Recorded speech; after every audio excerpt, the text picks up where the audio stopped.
Hello and welcome back everyone. मेरा नाम है आशीष और आप देख रहे हैं टेस्टी कोडी चैनल। सो गाइज़, आज ये हमारा फुल स्टैक डेवलपमेंट कोर्स का तीसरा पार्ट है और आज के इस वीडियो में हम लोग समझने वाले हैं प्रोजेक्ट स्ट्रक्चर के बारे में। इसका मतलब है जो फाइल एंड फोल्डर्स क्रिएट होते हैं उनका क्या मतलब है, कौन से फाइल में किस चीज़ की चीज़ें रखी हुई है, कौन से फोल्डर का क्या काम है और किस फोल्डर और किस फाइल में हमें काम करना है। ठीक है, ये सारी चीज़ स्टार्ट करने से पहले मैं आपको बता दूं, ये हमारा यूट्यूब चैनल है। अगर आपने अभी तक सब्सक्राइब नहीं किया तो कर लीजिए, क्योंकि ये आपके लिए बहुत ज़्यादा बेनिफिशियल है। और जिसको भी अगर कोई प्रॉब्लम में सलूशन चाहिए, कोई प्रॉब्लम होती है, अगर कोई भी दिक्कत होती है, तो आप सिंपल सा एक काम कर सकते हैं, आप ज्वाइन कर लीजिए, मेंबरशिप ले लीजिए। ज्वाइन बटन पे क्लिक करके मेंबरशिप ले लीजिए, देन मैं आपको सपोर्ट कर दिया करूँगा। ठीक है, ओके। तो अब हम चलते हैं अपने सबसे पहले प्रोजेक्ट की तरफ। जो हमारा प्रोजेक्ट है, तो हम आते हैं डेस्कटॉप पे। ये रहा हमारा फोल्डर जो कि ASP.NET Core 8.0 एंड Angular 18 को यूज़ करके हम प्रोजेक्ट बनाने वाले हैं। और बेसिकली इस प्रोजेक्ट में आपको मैं क्लियरली बता दूं, कोड फर्स्ट अप्रोच का यूज़ करूंगा और आप लोग अभी से कॉपी पेन लेके बैठ जाओ, क्योंकि अगर आप बिगिनर हो तो भी इंटरव्यू से क्वेश्चन बिगिनर के लिए पूछे जाएंगे और जो एक्सपर्टीज़ लेवल का होगा उसको भी मैं बता दूंगा कि एक्सपीरियंस लेवल का क्वेश्चन कैसे पूछा जाएगा। ठीक है, तो सबसे पहले मैं इसको ओपन कर लेता हूँ। जैसे डबल क्लिक करके ओपन किया, आप देख सकते हो ASP.NET Core विथ Angular लिखा है, जो कि हमने प्रोजेक्ट क्रिएट किया था। उसके बाद यहाँ पे बहुत सारे फाइल्स एंड फोल्डर्स हैं। ठीक है, बट अभी आपको अगर आप बिगिनर हैं तो अभी आपको बिल्कुल इस पर ध्यान नहीं देना, आपको सिर्फ अपनी SLN वाली फाइल को रन कराना है। ठीक है, ये लिखा है ASP.NET Core विथ Angular। इस पर डबल क्लिक जैसे आप करोगे, माइक्रोसॉफ्ट विजुअल स्टूडियो जो 2022 मैंने बोला था इंस्टॉलेशन करने के लिए, उसे इंस्टॉल कर लिया होगा आई होप। तो जैसे डबल क्लिक करोगे ऑटोमेटिकली वो पूरा का पूरा फाइल एंड फोल्डर ओपन होगा आपके इस IDE में। ठीक है, तो अब इसमें क्या करना है, हम आपको सारी चीज़ें बताने वाले हैं। बेसिकली ये .NET एंड C# का एडिटर है, जो कि one of the best editor है। ठीक है, और ये आज से नहीं बहुत पहले से चला आ रहा है और इसे टाइम टू टाइम अपडेट करते रहते हैं। ठीक है, तो अभी करंट टाइम में हम 2022 यूज़ कर रहे हैं। तो जैसा कि मैंने बोला कि सबसे पहले जो मैंने प्रोजेक्ट क्रिएट किया था पिछले वीडियो में, उसको आज हम पहले रन करेंगे। ठीक है, रन करके देखेंगे कि कोई एरर तो नहीं आ रहा। तो हम सिंपली रन करने के लिए यहाँ पर आप टॉप पे देखेंगे तो एक छोटा चेकबॉक्स, एक छोटा ड्रॉप डाउन होगा जिसमें डिबग लिखा होगा, उसके बगल होगा एनी CPU और उसके बगल लिखा होगा HTTPS या HTTP या रन, ऐसे करके 3-4 ऑप्शन में होंगे। ठीक है, तो आपको इस पर सिंपली क्लिक कर देना है। जैसे आप क्लिक करोगे ये क्या होगा, एक कंसोल अपना अलग खोलेगा और हो सकता है कुछ लोग को फायरवॉल अलाउ करने के लिए मांगे, तो आप उसे डिनाई मत करना, आप उसे अलाउ कर देना। अलाउ कर दोगे तो ये इस तरीके की स्वैगर की UI खुल जाएगी। स्वैगर UI होता क्या है, बेसिकली API टेस्टिंग है। जैसा कि मैंने बताया था कि हम एक एक चीज़ को कवर करने वाले हैं इस प्रोजेक्ट में। थोड़ा सा मतलब ज़्यादा लंबा वीडियो हो जाएगा, डजेंट मैटर, लेकिन आपको एक एक चीज़ समझा के रहेंगे। ठीक है, तो ये रहा हमारा स्वैगर UI का UI, मतलब स्वैगर की वेबसाइट की UI। बेसिकली ये कहीं और से नहीं, ये आपके अपने प्रोजेक्ट के अंदर से ही आ रहा है। ठीक है, ऐसा नहीं है कि ऐसे किसी और ने बना दिया, कुछ और कर दिया, ऐसा कुछ भी नहीं है। ठीक है, इन सारी चीज़ों के बारे में हम डीप में डिस्कस करेंगे। फिलहाल अभी मैं आपको दिखा दिया कि ये प्रोजेक्ट रन होने के बाद आपको कुछ ऐसा दिखेगा। और यहाँ पर आपको दिख रहा होगा वेदर फोरकास्ट। ये सारी चीज़ कहाँ से नहीं है, इस पर भी हम बात करेंगे। ठीक है, अगर इस पर मैं क्लिक करता हूँ तो यहाँ पे कुछ ऐसा मैसेज दिखता है और यहाँ कुछ डिटेल्स दिखती है। ठीक है, अब ये सारी डिटेल्स, इस पर और भी ज़्यादा काम किया जाता है, वो कैसे किया जाता है मैं आपको आगे बताता हूँ। ठीक है, अब सबसे पहले हम ये जान लेते हैं कि हम कोड फर्स्ट अप्रोच यूज़ क्यों करते हैं। ठीक है, तो जैसे कि सबसे पहले जो बिगिनर होते हैं, जो एकदम प्योर बिगिनर है, अगर वो सीख रहे हैं प्रोजेक्ट करना, तो उनके लिए ये one of the best option है। क्यों? क्योंकि इसमें आपको डेटाबेस के साथ डील ज़्यादा नहीं करना है, डेटाबेस साथ आपको ज़्यादा नहीं खेलना है, वहाँ जाके सिलेक्ट स्टार फ्रॉम फलाना धमाका ये सब नहीं लिखना। ठीक है, आपको सिंपली सारा का सारा चीज़ अपने ASP.NET के मॉडल में डिफाइन करना है, ASP.NET में लिखना है। डेटाबेस ये ऑटोमेटिक क्रिएट करेगा। वो कैसे करेगा, वो सारी चीज़ हम एक एक स्टेप करके सीखेंगे। ठीक है, चलो, तो ये हमारा प्रोजेक्ट रन होगा। और जैसा कि अभी मैं रन करते हुए बोला था कि ये अपना खुद का एक कंसोल ओपन करता है। ठीक है, तो वो कंसोल कौन सा है, यहाँ पे आप देख सकते हो बॉटम पे, इसमें मैंने क्लिक किया तो आप देख सकते हो यहाँ पे अपना कंसोल ओपन कर रखा है और ये प्रॉपर रनिंग मोड पे है। ठीक है, ऐसा नहीं है कि बंद है, प्रॉपर रनिंग मोड पे है। और यहाँ पे आपको पोर्ट बताता रहता है कि 7260 पे अभी हीट हो रहा है। ठीक है, लिसन हो रहा है। अगर मान लो 7264 किसी भी कारण से बिजी रहा तो तुरंत कौन से पोर्ट पर रिडायरेक्ट कर देगा हमको, 5204। और ये दोनों पोर्ट डिफाइन तो पक्का है, क्योंकि ये राउटिंग का पार्ट है। राउटिंग मतलब पाथ है। तो ये सारी चीज़ हमारे प्रोजेक्ट के अंदर ही कहीं ना कहीं डिफ़ाइन होगी, उन सारी चीज़ पे हम डिस्कस करेंगे।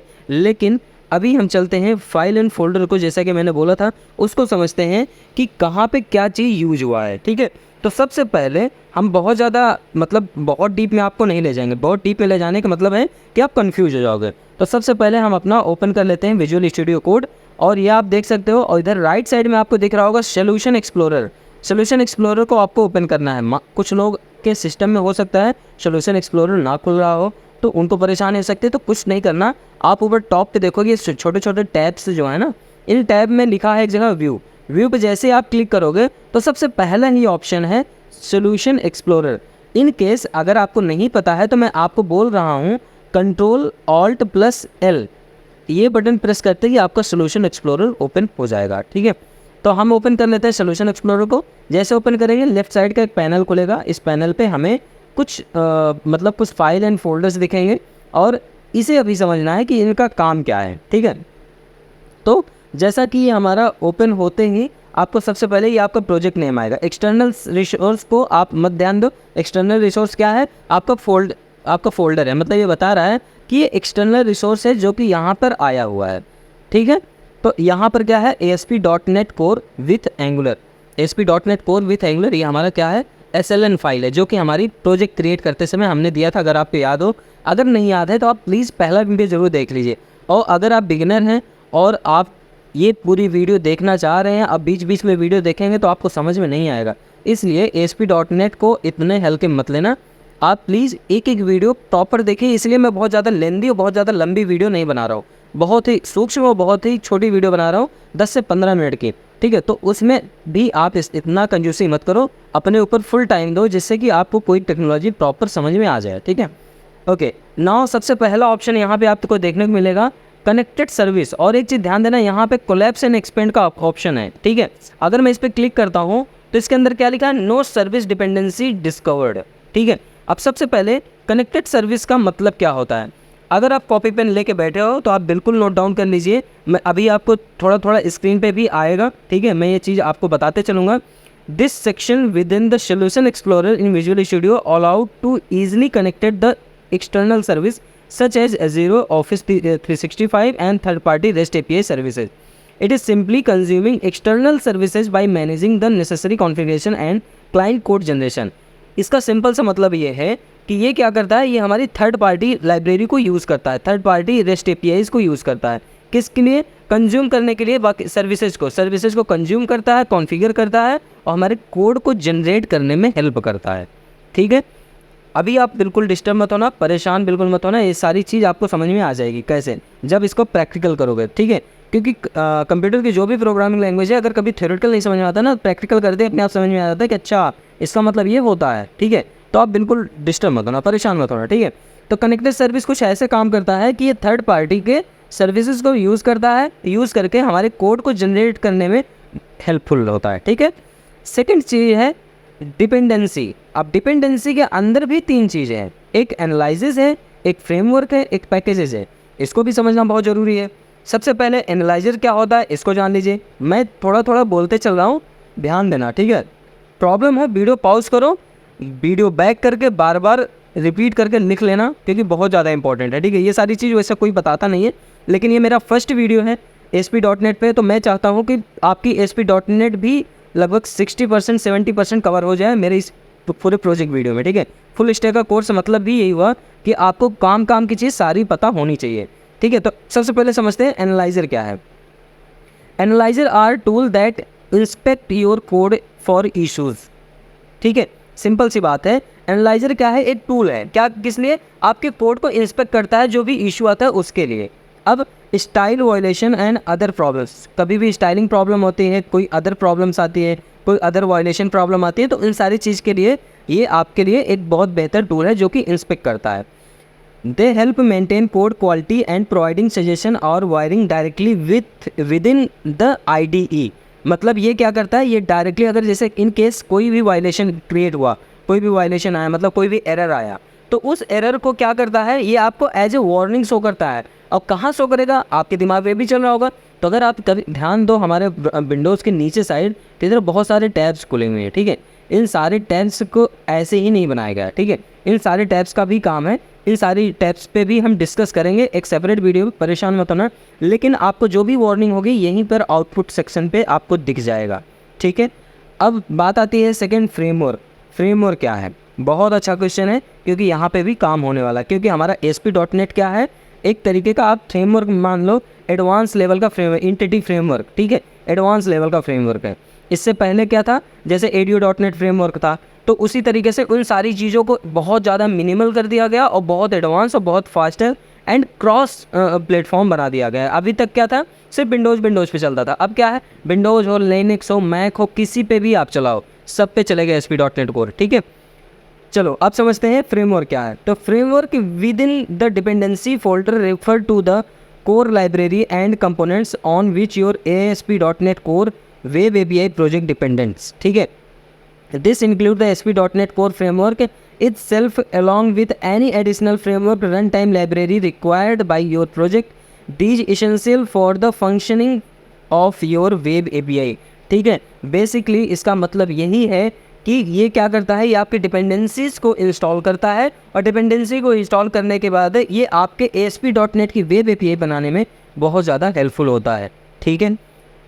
अब थर्ड ऑप्शन आता है, लेकिन अभी थर्ड ऑप्शन जाने से पहले तो एनालाइज़र के अंदर देख लेते हैं कि बहुत सारे एनालाइज़र है, जो कि आप देख सकते हो, जैसा कि मैंने अभी बताया ना कि ये क्या काम करता है। एनालाइज़र आपके कोड को एज ए वार्निंग जनरेट करता है, बताता है कि कहीं कुछ दिक्कत तो नहीं है, कोई भी वायलेशन आता है तो एरर वो बताता है। वो सारे काम ये देखो, NET analyzer, razor compiler, razor क्या है, व्यू वगैरह के लिए यूज़ किया जाता है, ऑब्जेक्ट पूलिंग है, ठीक है। तो बहुत सारे ऑप्शन है, ये सब क्या करता है, वार्निंग क्रिएट करने में हेल्प करता है। डिपेंडेंस फ्रेमवर्क क्या है, तो फ्रेमवर्क के अंदर दो चीज़ें, ASP.NET कोर ऐप, ASP.NEट कोर ऐप, ये दोनों चीज़ है, ठीक है। पहले वाले में ASP.NET है, दूसरे वाले में नेट है, ठीक है। तो बेसिकली ये एक तरीके का क्या चीज़ है, एक पैकेज है, ये पैकेज है, लाइब्रेरी का पैकेज है। और इनका जो काम होता है, रन टाइम एप्लीकेशन पे आपकी सारी रिक्वायरमेंट को फुलफिल करने का काम करता है, ठीक है। बिल्कुल इसी तरीके से जो आपका सेकंड वाला है ASP.NET कोर और .NET कोर है, इन दोनों का काम बिल्कुल वही चीज़ है कि ये एक तरीके के स्पेसिफिक लाइब्रेरीज़ हैं और ये इंस्टॉल होती है। ये हमारे पहला वाला जो देखो, अगर आप पर्टिकुलर इसको समझोगे ASP.NET कोर को, तो मैं इसके लिए स्पेशली एक वर्ड में बताना चाहूँगा कि ये क्या काम करता है। ये आपके MVC, रेजर एंड बहुत सारे एप्लीकेशन एंड बहुत सारी स्पेशली चीज़ों को ये क्या करता है, इंक्लूड करके चलाता है, ठीक है। लेकिन जब .NET कोर की बात करते हो तो ये क्या करता है, ये आपके रन टाइम में हेल्प करता है कि क्या कोई इशू वगैरह तो नहीं है, अगर होता है तो ये डिनोट करता है कि इसको एनालाइजर वगैरह को, समझ गए। तो इन दोनों का यही काम होता है यहाँ पर। अगर अब हम बात करते हैं पैकेजेस की, तो पैकेजेस क्या होता है, पैकेजेस बहुत ज़्यादा कुछ नहीं, आप ये कह सकते हो packages is nothing but this is the containing the dependency folder, ठीक है। जितनी भी डिपेंडेंसी आप इंस्टॉल करोगे, लाइक एंटिटी फ्रेमवर्क और like SQL server, like tools, like design, जितना भी ASP.NET कोर, SQL डिज़ाइन, ये सारी चीज़ यूज़ करोगे, वो सारी कहाँ पे आएगी, आपके पैकेजेस पे आएगी। और ये एक तरीके की आपकी डिपेंडेंसीज होती हैं, इसको एक यूटिलाइजेशन करता है। यूटिलाइजेशन करने के बाद ये आपके डेटाबेस के साथ डील करके आपको डिज़ायर आउटपुट देता है, दैट्स इट, यही होता है आपका पैकेज। लेकिन इसका जो डिस्क्रिप्शन है ये, इसको भी हम आपके मेन स्क्रीन पे डाल देंगे, ठीक है। तो इससे क्या होगा कि जैसे जैसे आप पॉज करके वीडियो अपना नोट्स एक प्रॉपर बना लेना, क्योंकि ये सारी चीज़ कोई बताएगा नहीं, आई एम श्योर कि बिल्कुल भी कोई नहीं बताएगा, तो इससे आप अवेयर रहना ज़रूरी है। अब हम बात करते हैं प्रॉपर्टी एक हमारा फोल्डर है, ठीक है। तो हम इसके बारे में थोड़ा सा जस्ट इंफॉर्मेटिव टाइप में बात करना चाहता हूँ। The property folder is in the ASP.NET Core Web API application by using contain one JSON file called launchsetting.json file, ठीक है। अब हम इसके अंदर देखते हैं क्या launch.setting फाइल है, हाँ है, क्या बात है, launchsetting.json है। अब ये launchsetting.json क्या करता है, this launchsetting.json file contain configure setting for launching the application such as environment variable in application URL that will used by the .NET Core framework when run application either the Visual Studio Code using .NET Core CLI। Basically ये work इस तरीके से करता है कि आपका जो launch जैसे सेटिंग फाइल है, इसको चलो हम डबल क्लिक करके ओपन करके दिखा ही देते हैं। ये बेसिकली कुछ और नहीं है, ये आपकी रनिंग की पॉइंट है। अभी आपका कौन सा पोर्ट रन हो रहा है, अभी ध्यान दो, तो आपका ये वाला पोर्ट रन हो रहा है। HTTPS लोकल होस्ट 726 पोर्ट, ठीक है। और मैंने क्या बोला था, कंसोल पे आपको क्या दिखा रहा था, अगर मान लो किसी कारण से ये पोर्ट बिजी रहा तो ये पोर्ट चलने लगा। इसका मतलब क्या हुआ कि ये हमारे लॉन्च, जब हमारा एप्लीकेशन लॉन्च होता है उस समय जो भी कॉन्फ़िगरेशन की जाती है, जो भी कॉन्फ़िगरेशन होता है, उन सारी चीज़ों को ये स्टोर करके रखता है और आपके दिए गए SSL पोर्ट, आपके दिए हुए ASP.NET कोर के एनवायरनमेंट, डेवलपमेंट मोड है, प्रोडक्शन मोड है, उन सारे मोड वाइज ये आपको लॉन्च करके देता है। उसी की सारी कॉन्फ़िगरेशन फाइल इस पे रखी गई है और यहीं पे स्टोर की जाती है, ठीक है। आई होप कि ये चीज़ें आपको समझ में आ रही होगी, ठीक है। अब हम फटाफट और स्पीड में आगे बढ़ते हैं। अगेन आते हैं हम अपने सॉल्यूशन एक्सप्लोरर पे।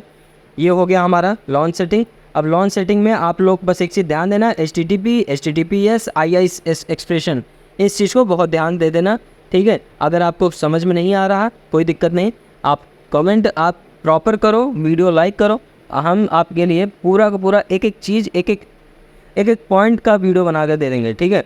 कोई बिल्कुल दिक्कत की बात नहीं है, आप प्रॉपर एक एक चीज़ सीख जाओगे। ओके, नाउ अब हम बढ़ते हैं नेक्स्ट पॉइंट की तरफ। नेक्स्ट पॉइंट में है हमारा कंट्रोलर, ठीक है। अब ये कंट्रोलर क्या काम करता है इसको भी समझना बहुत ज़रूरी है। लेकिन कंट्रोलर से पहले मैं सोच रहा था कि आपको ये जो IIS सेटिंग, HTTP और HTTPS है, इस चीज़ को पहले बता दो, क्योंकि जब मैं वीडियो में अगर बता ही रहा हूँ तो इन सारी चीज़ को कवर करता चलो। तो चलो सबसे पहले हम बात करते हैं किसकी, HTTP की। HTTP बेसिकली क्या करता है, ये इनकमिंग रिक्वेस्ट को एक्सेप्ट करता है और उसके बिहाफ पे आपको डिज़ायर आउटपुट देता है। ये इस पर भी लॉन्चर URL स्वैगर, ये स्वैगर काम करेगा। जब आप प्रोजेक्ट इंस्टॉल करते हो उस समय आपने HTTPS पे टिक किया था, अगर मान लो उसको टिक ना करते तो बाय डिफ़ॉल्ट आपका पोर्ट होता 5204, बेसिकली इस वाले पोर्ट पे रन होता और आपका ये चलता, ठीक है। लेकिन आपने क्या किया था, आपने HTTPS को सिलेक्ट किया था, इसलिए आपका HTTPS के बिहाफ पे यहाँ पर आपको इन पोर्ट पे आपका प्रोजेक्ट मिल रहा है। और ये API कोर का एनवायरनमेंट क्या है, डेवलपमेंट मोड है। और यहाँ पे API का URL मिल रहा है। लॉन्च URL क्या है, स्वैगर लॉन्च कर रहा है। लॉन्च ब्राउज़र कौन सा का है, ट्रू है। .NET रन मैसेज ट्रू है। .NET रन मैसेज क्या है, मान लो अगर कोई स्वैगर में कोई एरर, कोई कुछ भी एरर जनरेट होता है, कोई भी मैसेज वार्निंग आती है तो वो ट्रू है कि मतलब मैसेज दे देगा, ठीक है। और कमांड नेम क्या है, प्रोजेक्ट है। उसके बाद अब हमारा बचता है IIS। ये IIS क्या काम करता है इसके बारे में जान लो। बेसिकली IIS क्या होता है, बहुत लाइट वेट है। ये सेल्फ कंटेंट वर्जन का मतलब ऑप्टिमाइजेशन डेवलपमेंट किया गया है। ये बहुत ही मिनिमल तरीके से चलता है, ठीक है। इसमें आपको कोई URL नहीं मिलेगा, ठीक है। बेसिकली IIS एक तरीके का एप्लीकेशन होता है, ठीक है। और ये लाइट वेट, मैंने जैसा बोला ना, सेल्फ कंटेंट वर्जन होता है। इस विंडोज़ में भी अवेलेबल होता है, सर्वर वाले विंडोज़ में बहुत ईजिली मिल जाएगा। बस इसको कॉन्फ़िगर करना होता है और आपके अपने प्रोजेक्ट के साथ कनेक्ट कराना होता है, उसके बाद ये आपका वर्क करने लगता है, ठीक है। तो यही रहा IIS सेटिंग, HTTP और HTTPS, ठीक है। अब हम बढ़ते हैं नेक्स्ट पॉइंट की तरफ। नेक्स्ट पॉइंट पे आपको क्या मिलेगा, कंट्रोलर का फोल्डर, ठीक है। अब कंट्रोलर का फोल्डर हम क्लिक करते हैं। यहाँ पर मैंने इस पर क्लिक करा तो यहाँ पर क्या मिला, वेदर फोरकास्ट कंट्रोलर। अभी जो आपको URL में दिख रहा था वेदर फोरकास्ट टाइप का ही कुछ वर्ड था ना, तो वही चीज़ है, यहाँ से आपको भेजा जा रहा है। अब यहाँ से कैसे भेजा जा रहा है ये भी समझ लीजिए। ये एक तरीके का कंट्रोलर फाइल होती है, ठीक है। अब इसके बारे में मैं थोड़ा सा आपकी स्क्रीन पे दिख रहा होगा, सिंपल सा मैं बता ही दे रहा हूँ, थोड़ा सा पढ़ के समझा दे रहा हूँ। The ASP.NET core web API is a controller based approach, ठीक है। ये कंट्रोलर बेस्ड का अप्रोच यूज़ करता है। बेसिकली बहुत सारे डिज़ाइन पैटर्न्स होते हैं MVC, और MVC में क्या होता है, मॉडल व्यू कंट्रोलर, ठीक है। तो उसी कंट्रोलर वाले से रिलेट करके यहाँ पे बताया गया है, the ASP.NET core web API is a controller based approach. All the controller of your ASP.NET core web application should and must reside and inside the controller folder, ठीक है। जितने भी आपको कंट्रोलर मिलेंगे, जितने भी कंट्रोलर मिलेंगे सारे के सारे आपको इसी कंट्रोलर फोल्डर के इनसाइड में मिलेंगे, ठीक है। और इससे अलग नहीं मिलेगा। These classes handle incoming HTTP request. ये इन सारी क्लासेस क्या होती हैं, इनकमिंग रिक्वेस्ट को हैंडल करती है और execute and appropriate logic and return the HTTP response. ये एग्जीक्यूट भी करती है आपके लॉजिक को और एकदम अप्रोप्रिएट लॉजिक को एग्जीक्यूट करने के बाद आपका HTTP रिस्पॉन्स के साथ ये आपको रिस्पॉन्स भी प्रोवाइड कराती है, ठीक है। Each control typically correspond to a resource और a set of related end point, ठीक है। ये सारे जितने भी आपके मतलब लॉजिक हैं HTTP वाले, ये क्या करते हैं, बहुत टिपिकली करस्पॉन्ड करते हैं किस चीज़ के लिए, एक सेट बनाते हैं आपके एंड पॉइंट रिस्पॉन्स के लिए, ठीक है। तो बस यही बेसिक सा है। अब इसके अंदर की जो वर्किंग है इसको मैं समझाऊंगा नेक्स्ट वीडियो में, क्योंकि ये वीडियो ऑलमोस्ट ज़्यादा लंबी हो रही है, ठीक है। अब इसके बाद हम थोड़ा सा और बढ़ा लेते हैं, बस एक दो चीज़ और बचा है, परेशान मत हो। App setting dot JSON, basically app setting dot JSON से आप क्या समझते हैं। मैं तो एक चीज़ जानता हूँ, अगर आप मतलब आज से कुछ साल पहले एक बात है, जब आप लोग वो करते थे, क्या बोलते हैं, एक वेब कॉन्फ़िग बनाते थे, वेब कॉन्फ़िग फाइल। तो उसमें क्या होता था, आप पूरे अपने वेब एप्लीकेशन की कॉन्फ़िगरेशन करते थे। उसी तरीके से ये भी बिल्कुल यहाँ पर है। इसके लिए मैं थोड़ा सा बता देता हूँ। This file is use for configuration setting such as connection string, API की logging setting and custom configuration. It support hierarchical data structure and can be overridden by environment specific configuration files, ठीक है। मैं आपको इसके बारे में बता रहा हूँ, जो आप edu.net में आप यूज़ करते थे वेब कॉन्फ़िग फाइल, बिल्कुल उसी को रिप्लेस करके ऐप सेटिंग डॉट जेसन नाम से बनाया गया है। और यहाँ कुछ नहीं, यहाँ कनेक्शन स्ट्रिंग्स क्रिएट होती हैं, यहाँ पर आपकी सारी API की रखी जाती है, लॉगिन की सेटिंग रखी जाती है और कुछ कस्टम सेटिंग कॉन्फ़िगरेशन रखी जाती है। उसीलिए यहाँ पर app setting dot JSON file दिया गया है। ये हमारे ASP.NET कोर में ही आपको मिलेगा, ठीक है। और इससे रिलेट करते हुए ASP.NET कोर वेब API की HTTP फाइल है और इसी से रिलेट करती है, ठीक है। इसको आपको बहुत ज़्यादा समझने की ज़रूरत नहीं है। उसके बाद बात करते हैं program.cs file. Basically program.cs file अगर आपने सुना हो तो जब भी .NET की बात होती है तो कहते हैं program.cs file is a entry point of your application. मतलब जैसे प्रोजेक्ट रन होता है तो सबसे पहले program.cs पे जाता है। program.cs क्या काम करता है, ये आपके मेन मेथड को एप्लीकेशन के कॉन्फ़िगर में स्टार्ट करता है। स्टार्ट करने के बाद ये एप्लीकेशन के जितने पोस्ट कॉन्फ़िगर और सर्विसेज और मिडलवेयर पाइपलाइन सेटिंग होती है उन सारी चीज़ को एक्टिव कर देता है, ठीक है। तो अगर आप इसको एज ए डेफिनेशन समझो तो यूँ कह सकते हो, this is the entry point of your application, it contain the main method where the application is configured and started, ठीक है। Here it sets up the ASP.NET core host configure services and middleware pipeline setting for your application. ये simply यही काम करता है कि आपके सारे मिडलवेयर सर्विसेज पाइपलाइन को कॉन्फ़िगर करके लॉन्च करता है, ठीक है। तो ये रहा आपका कंप्लीट फाइल। अब लास्ट में बचता है आपका वेदर फोरकास्ट CS। तो जब आप कोई कंट्रोलर बनाते हो तो इसकी क्लास फाइल जरूर बनाते हो, ठीक है। तो यहाँ पर आप देख सकते हो वेदर फोरकास्ट CS। अगर मान लो कंट्रोलर पे आप आओ, कंट्रोलर को ओपन कर दो, ठीक है। ये कंट्रोलर ओपन हो गया। अब यहाँ पर एक चीज़ ध्यान दो, ये क्या किसको यूज़ कर रहा है, इसकी एक क्लास फाइल है। कौन सी क्लास फाइल है, वेदर फोरकास्ट CS की, ठीक है। अब अगर मान लो जैसे हम इसको यहाँ पर कंट्रोल के साथ क्लिक ही कर देते हैं, ठीक है। एक सेकेंड,